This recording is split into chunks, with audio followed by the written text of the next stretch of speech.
Isang mapagpalang oras sa inyong lahat. Ako si John Anthony Ortega at sobrang excited ako ngayon dahil ito ang kauna-unahang episode ng aking podcast na Pananaw Ko Lang Naman. Maraming salamat sa inyong lahat sa pagsama sa aking kauna-unahang episode ng ating kwentuhan. Ang topic natin ngayon ay tungkol sa isang paalaala na natutunan ko na ito yung lagi kong ipinapaalaala sa aking sarili na gusto kong ibahagi sa inyo na baka nakakaligtaan ninyo na rin dahil sa sobrang busy nyo sa inyong pang-araw-araw na buhay. At ito yung palaging ipaalala sa iyong sarili na ikaw ay pinagpala sa maraming paraan.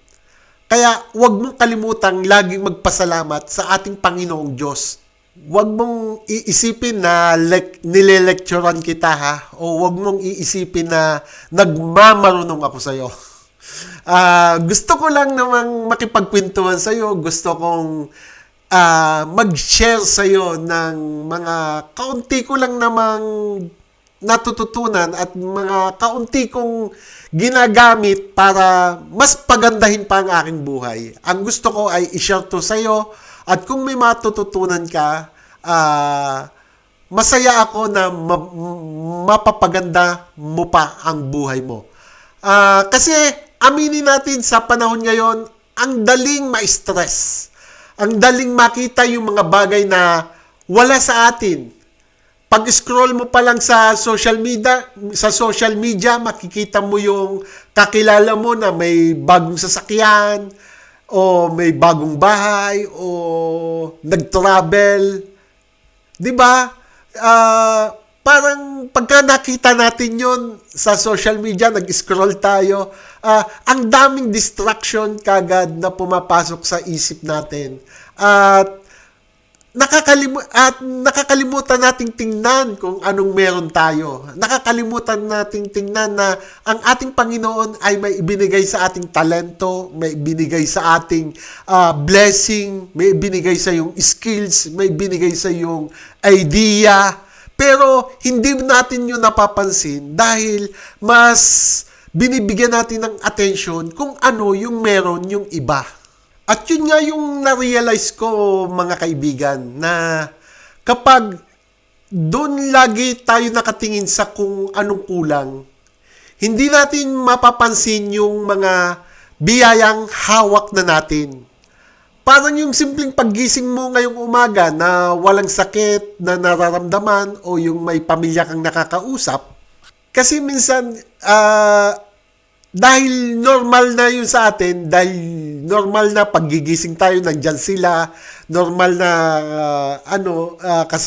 kasama natin sila, or normal na nandyan sila sa paligid, nakakalimutan nating malaking bagay na pala yun na pag gumigising tayo sa umaga, may trabaho pa rin tayong pinapasukan, pero mas naiinggit tayo doon sa trabaho ng iba na sana ganun din yung trabaho ko, sana ganun din kalaki yung sweldo ko.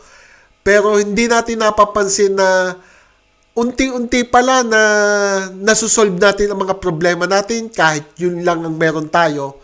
At nakakalimutan natin magpasalamat at mas iniintindi natin yung hingi kaysa doon sa pasalamat at gamitin kung ano yung ibinigay sa yung blessing o kung ano mang ibinigay sa yung skills, talino o idea ng ating Panginoon. Minsan nga kahit yung mga maliliit na aberya sa buhay, kung iisipin mo, may dala pa rin palang pasasalamat. Halimbawa, na-late ka sa trabaho dahil sa traffic. Nakakainis, di ba? Pero kung iisipin mo, buti na lang may trabaho kang pupuntahan, di ba? Buti na lang may pamasahe ka o may sasakyan ka.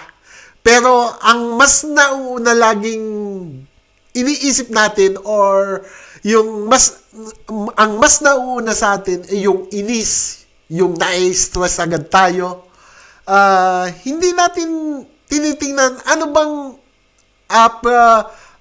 halimbawa sa pagkaumpisa pa lang ng umaga natin, ano ba yung dapat nating ipagpasalamat? na ibinigay sa atin nung mag-umpisa yung araw natin. Hindi ko naman sinasabing bawal tayong malungkot o mapagod. Dahil tao lang naman tayo eh. Tao lang tayo na nagagalit, nayayamot. Pero ang sa akin lang naman, minsan na may araw din naman akong bad trip ako, pero minsan mas iniisip ko ano bang maganda ibinigay sa akin sa araw na yon. Halimbawa na bad trip ako. Kasi sa gitna ng pagod, huwag natin sanang hayaang mawala yung sense of gratitude natin. Kasi yung pasasalamat parang pampagaan ng loob yan eh. Pagka nagpapasalamat ka, pinagpapasalamat mo kahit kung ano man yung nangyari sa iyo sa araw na yon at sinubukan mong magpasalamat, Lord, thank you po at dahil kahit papano iniligtas nyo ako or binigyan nyo pa rin po ako ng pag-asa para magawa ng solusyon ang problema ko ngayon. Binigyan nyo pa rin po ako ng buhay para kaya ko pa rin solusyonan kung ano man ang pinoproblema ko ngayon. Ganong mindset ang gusto kong i-share sa inyo sana.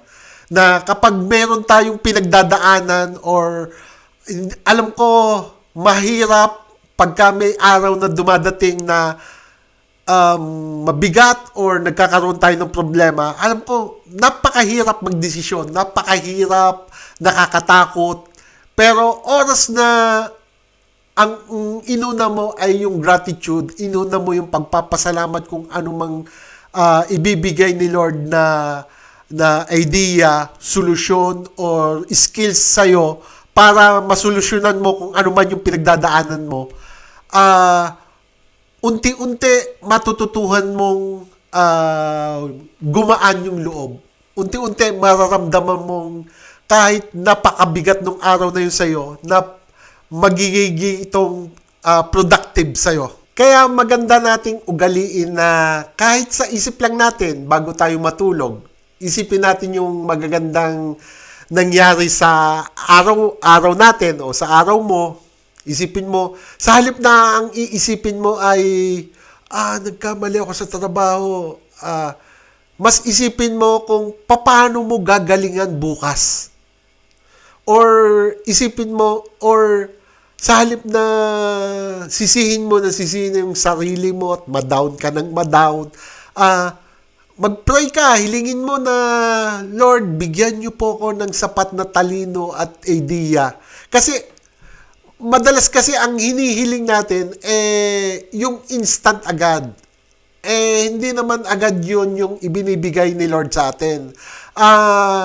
Sa pananaw ko lang naman, at sa experience ko lang naman, mas madalas ang ibinibigay sa akin ni Lord, idea. Tapos, pagka naibigyan niya sa akin yung idea, hihiling naman ako sa kanya ng skills. Hinihiling ko sa kanya yung skills. Dahil, binigyan niya ako ng idea. So, humihiling ako sa kanya na pahiramin niya ako ng skills para magawa yung ideyang ipinagkaloob niya sa akin. Tapos, doon pa sunod-sunod na yun, na hihilingin ko yung lakas ng loob or lakas para makatatag ako sa kung anumang pagsubok na dumating habang ginagawa ko yung ideyang ipinagkaloob sa akin. Napakasarap kung lagi tayong magpapasalamat. Napakasarap na pakiramdam. Sa halip na ang iisipin lang natin lagi ay mahirap ang buhay, mataas ang langis, wala ng pag-asa ang Pilipinas. Alam ko, sobrang nakaka-stress na ang lahat ng mga yan. At pagka yung mga yan lagi ang isinaksak nyo sa utak nyo or utak natin, pagka yung mga yan isinaksak sa utak natin, mas mabobobo tayo, mas mahihirapan tayong solusyonan kung ano man ang pinagdadaanan natin. Alam ko, napakahirap na palaging maging positibo lagi. Lalo na kung mabigat talaga ang pinagdadaanan mo. Napakahirap talaga, alam ko.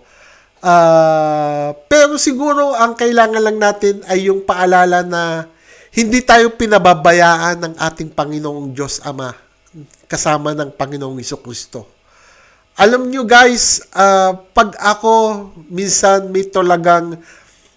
may mabigat talaga akong pinagdadaanan na hindi ko talaga alam kung anong gagawin ko.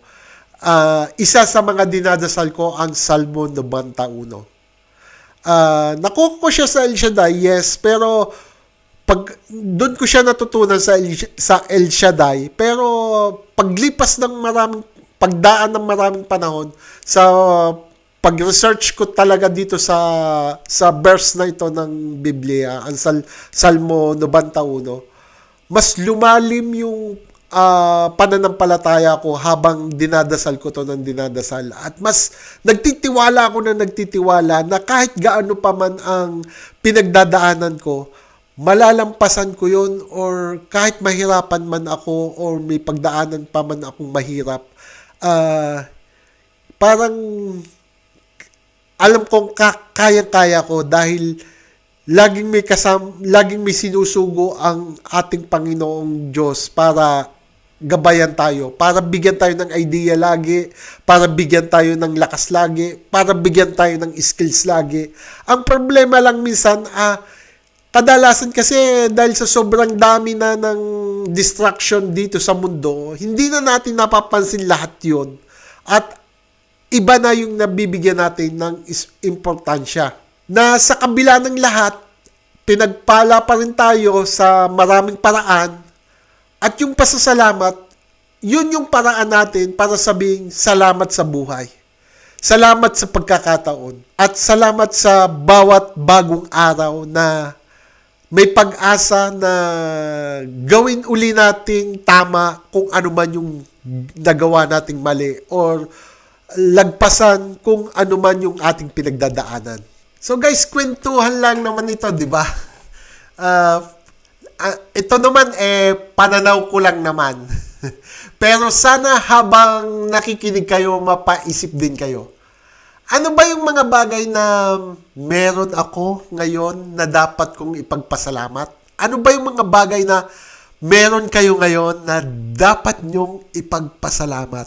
Sa halip na tinitingnan nyo yung kapitbahay nyo, tinitingnan nyo yung kaibigan nyo. Ano ba yung dapat mong ipagpasalamat? Sana mapaisip tayo. Sana ito naman, sinishare ko lang sa inyo. Baka kasi sa sobrang paghahabol natin sa bukas, nakakalimutan na nating i-enjoy kung anong meron tayo ngayon. So guys, hanggang dito na lang muna ang ating kwentuhan sa episode na ito. At sana'y may nakuha ka kahit konti na sa aking mga pinagsasabi na pwedeng magpaganda ng buhay mo at ng pamilya mo. Sana'y huwag mong hayaang diktahan ng ibang tao ang halaga mo base lang sa itsura mo o kung ano man ang narating mo sa buhay ngayon. Dahil ang importante ay kung anong nagpapasaya sa iyo ngayon. So kung nakarelate ka sa ating kwentuhan ngayon, baka pwede mo namang i-like at i-share mo ang bidyong ito para sa iba nating kababayan or sa iba mong kaibigan na akala nila hindi sila pinagpala, akala nila wala na silang kapag-asa. At sana'y mag-follow ka din sa aking Facebook at mag-subscribe sa aking YouTube channel para sa mas marami pa nating kwentuhan. Muli, ako si John Anthony Ortega at pananaw ko lang naman ito. Hanggang sa mga susunod na video, maraming salamat sa panonood at God bless you.